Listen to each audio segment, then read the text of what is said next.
Bonjour auditeurs et auditrices de Radio Taïwan International, ici Clément Tricot, vous écoutez un nouvel épisode de l'émission La Ville en pratique. Nous arrivons au terme de cette belle année 2025, riche en événements, en rebondissements et en actualités urbaines. Et donc je vous propose justement pour l'occasion de faire non pas une revue de presse, mais un petit bilan de l'année en suivant quelques actualités et informations qui ont marqué l'année. Nous allons choisir une sélection d'une dizaine de sujets qui chacun à leur manière viennent éclairer un petit peu les dynamiques à l'œuvre à Taïwan aujourd'hui, les défis, les choix, mais aussi les capacités d'adaptation et d'innovation dont des villes taïwanaises et les grands enjeux auxquels elles doivent faire face. Donc nous commençons tout de suite ce petit bilan de l'année en 10 actualités. On commence forcément en parlant d'architecture, déjà parce que c'est agréable de parler d'architecture, mais aussi parce que ça permet de revenir sur un peu les grands moments, des grands moments forts et marquants des villes taïwanaises. Et s'il y a bien un bâtiment qui, moi, m'a personnellement marqué cette année, c'est le musée d'art du Nouveau Taipei, qui a reçu le premier prix d'architecture en 2025. Il a été donc couronné par le prix suprême, on va dire, à Taïwan, dans le domaine de l'architecture. C'est un peu les Oscars de l'architecture, si on peut le dire comme ça. C'est un véritable succès critique, ce musée d'art du Nouveau Taipei, qui a donc reçu ce prix 2025. Cette prestigieuse récompense, elle a été décernée en novembre à l'architecte Chris Yao, lui aussi un architecte taïwanais incontournable, et à son agence Artec. Le jury a notamment salué la performance de transformer un ancien site d'enfouissement de déchets, et donc en ayant superbement restauré donc tout le paysage. C'est pas seulement un prix d'architecture. Et donc on a aussi un magnifique bâtiment qui est censé, avec sa façade faite de longs tubes de métal, de représenter un petit peu les roseaux environnants, et surtout ça dote le Nouveau Taipei d'un grand support et lieu pour faire des expositions artistiques, et n'a plus du tout à envier son voisin, sa voisine, la ville de Taipei, la capitale. On va rester dans le domaine de l'architecture. Il y a un autre bâtiment qui, moi, m'a personnellement marqué cette année aussi encore.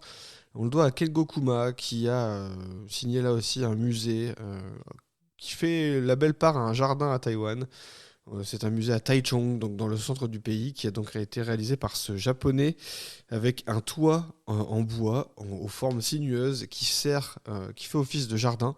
Ce que j'aime beaucoup dans ce bâtiment, c'est justement ce côté un petit peu ondulé, collinaire, qu'on pourrait décrire ainsi, comme ça, qui vient souvent casser cette linéarité, ces grandes formes, ces gros blocs et ces formes géométriques que constituent les bâtiments dans les villes contemporaines et le développement à Taïwan. Donc voilà, ce bâtiment m'a personnellement beaucoup marqué. Mais si j'ai été aussi bref sur le bâtiment précédent, c'est parce que je voulais prendre un petit peu plus de temps pour vous parler d'une série documentaire qui a été faite par nos confrères de Taiwan Plus. L'émission s'appelle Deep Current Architecture of Taiwan. C'est une série documentaire qui, à mon sens, est absolument à voir si on s'intéresse un minimum à Taïwan et à son histoire, et encore plus, et c'est même incontournable si on est passionné d'architecture. Eh bien, ça explore la société taïwanaise à travers ses bâtiments, ses quartiers, ses espaces publics. Et cette série en plusieurs épisodes, eh bien, à chaque fois, met en lumière une facette de l'architecture taïwanaise en la reliant aux grandes questions sociales, culturelles et politiques. On y découvre des lieux emblématiques de Taïwan, des histoires humaines, celles d'architectes, d'habitants, d'artistes ou d'urbanistes. Et ça permet aussi une exploration, comme je l'ai dit, de plusieurs siècles d'histoire. On passe notamment dans l'époque coloniale japonaise, la période post-Seconde Guerre mondiale, le brutalisme et aussi la construction contemporaine à Taïwan. À mon sens, c'est absolument, comme je l'ai dit, à voir, et même, pourquoi pas prendre des notes si vous regardez cette émission. On continue avec des choses beaucoup plus sérieuses. Taïwan a aussi des grands enjeux qui sont liés à ses villes et à l'aménagement de son territoire. Il y a un enjeu majeur auquel qu'on oublie, parce que ce sont des infrastructures qu'on ne voit pas forcément. Taïwan doit relever des défis sur son lien vital avec le numérique, avec la question de rupture des câbles sous-marins, des choses qui se sont produites plusieurs fois au large, notamment des îles Matsu, En début d'année, hein, notamment, il y a des câbles sous-marins qui ont subi des pannes.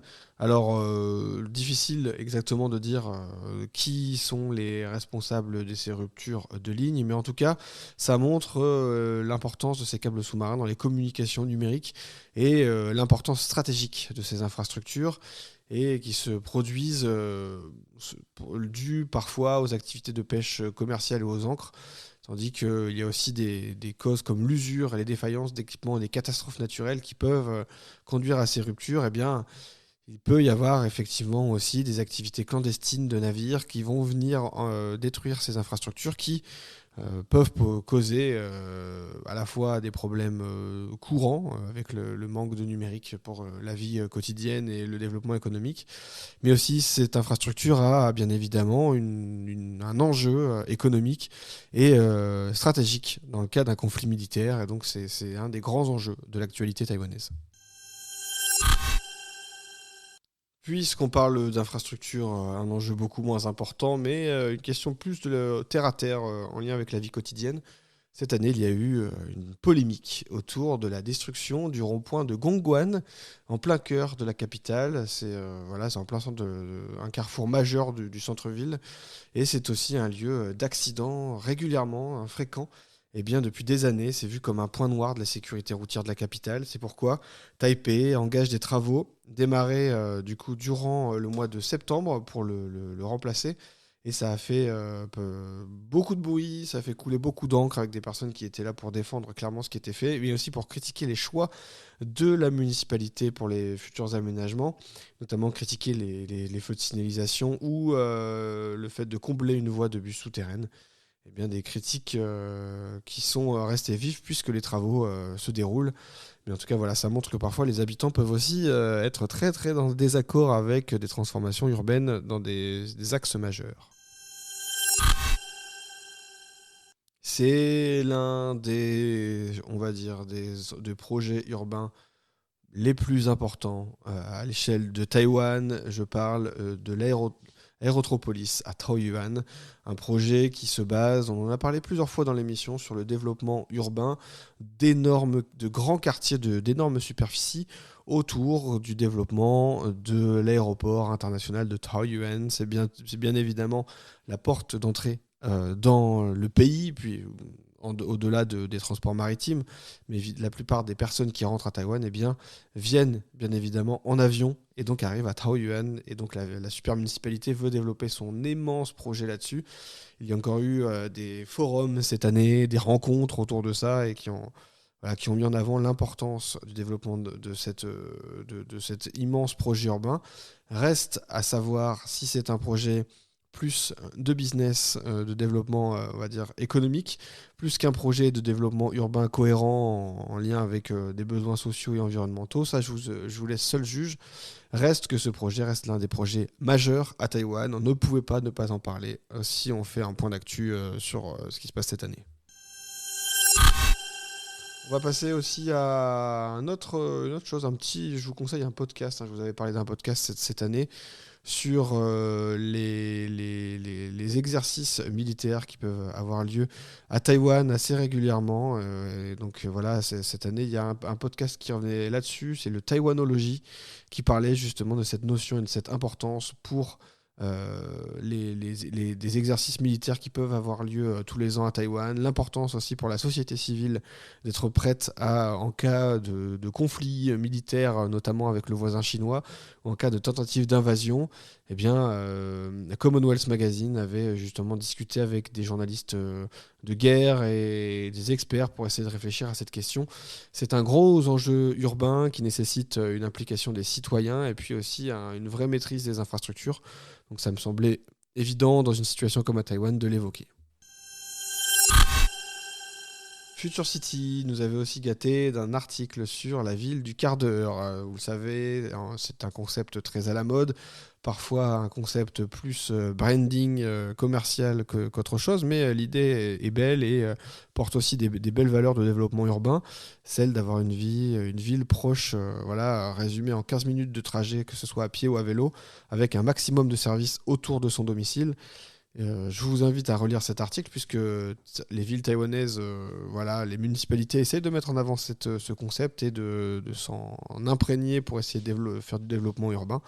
Je trouve que c'est très intéressant. Et là, dans le cas présent, eh bien, ça revient sur la notion de ville du quart d'heure à Paris. C'est un article en mandarin, donc si vous êtes capable de lire le chinois, c'est intéressant aussi de lire des auteurs donc taïwanais sur des concepts français. J'aime beaucoup qu'on se fasse analyser dans le sens inverse et je pense que ça apprend énormément de choses. C'est une actu 2025 qui est presque une actu 2026. Un nouveau pont se dessine à l'embouchure du fleuve Danshui. Le dernier segment du pont de Dajiang ou Tamkang selon l'écriture, eh bien, a été posé en septembre dans le nouveau Taipei, dans le nord de Taïwan. Il y avait même eu une cérémonie à laquelle avait assisté le président Lai Ching-te. La structure a été conçue par une architecte, en tout cas par l'agence d'une architecte connue, mais qui est aujourd'hui décédée, Zaha Hadid. C'est le pont à haubans asymétrique à pylône unique le plus long du monde. Il doit ouvrir à la circulation en mai 2026, donc c'est pour ça que je vous ai dit que c'était une actualité qui allait faire l'année prochaine. Ça nous fait une belle transition pour aller sur donc cette avant-dernière information du top 10, et je vous en ajoute une dernière. Celle-ci est très amusante et c'est une de celles qui m'a fait peut-être le plus rire. Ce concours, on va dire en tout cas ce espèce de défi record du plus grand nombre de thé aux perles consommés en 24 heures. Voilà, c'est un petit peu... Ça m'a énormément fait rire parce que ça parle de ce que sont aussi les villes taïwanaises. On n'est pas là pour parler que d'architecture et de grandes infrastructures. Les villes taïwanaises sont aussi bourrées, archi bourrées de ces magasins de thé aux perles qui fleurissent partout. Et donc ce sont 12 Américains qui ont décidé de faire le tour de Taipei en prenant le plus de thé aux perles possible, en les buvant à chaque fois. Donc c'est très drôle, hein, ça montre que les villes taïwanaises se transforment et qu'il y a aussi ce concept de thé aux perles un peu partout, comme je le disais. Ça coûte pas très cher pour les porteurs de projets, ça permet de faire, c'est quand même relativement rentable quand ça marche bien. Et donc vous avez comme ça ce groupe qui a terminé à Ximending de ce concours de thé aux perles qui a eu lieu en 2025. J'espère qu'en tout cas il y aura encore de nombreux records et de belles actus en 2026, des actus urbaines et architecturales qui nous permettront de continuer à faire vivre cette belle émission. En tout cas, moi je vous remercie, nous arrivons au terme de l'émission. Je vous donne rendez-vous pour la ville en pratique en 2026 pour parler d'autres émissions. C'était Clément Tricot, portez-vous bien. Et passez de joyeuses fêtes bien évidemment.